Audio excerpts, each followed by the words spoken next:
a parlé des similarités. Qu'est-ce qui est unique pour ce player contre le Erard? La structure, sur celui-ci, on a un début de cadre métallique avec quelques barres Oui. uniquement dans les aigus et on n'a pas de barres dans les basses comme on peut le trouver sur des instruments plus récents. Donc c'était un instrument qui était assez fragile. Pourquoi je pense que Chopin préférait ça, qui est un peu plus fragile, bien sûr, que le Erard? Oui. Je pense que l'idée, c'est que pour jouer sur un pléial, il faut plus s'investir. Il faut plus d'énergie, plus de concentration, parce que c'est un instrument qui est moins facile à jouer qu'un Erard. C'est un instrument qui demande plus de subtilité, plus de doigté, plus de métier presque. Voilà. Et je pense que c'est pour ça qu'il aimait ces instruments. Il était capable d'en faire jaillir des choses qu'on ne peut pas obtenir sur un Erard.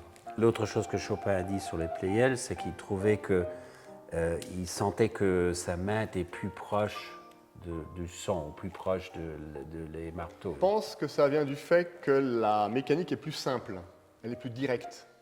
Ah oui, c'est ça, il dit Il y a direct, moins de oui. petites pièces.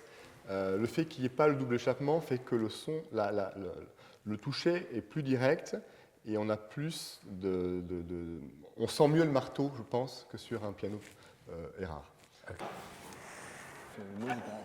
It's more complicated on this one. Maybe there is a clever way, but I do not know it. Well, I succeeded once, so there's no reason not to do it again.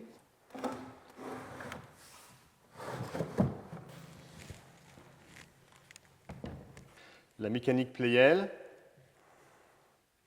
répète mal parce qu'il faut quasiment remonter la touche jusqu'en haut pour pouvoir rejouer la note. Je lâche et je peux rejouer. Donc ça ne permet pas de jouer très vite. Quand on veut jouer répété, il faut enfoncer, relâcher, réenfoncer. Bon, on peut presque dire le playel, c'est plus fragile, plus fine. Je veux dire presque comme Chopin, si on peut dire.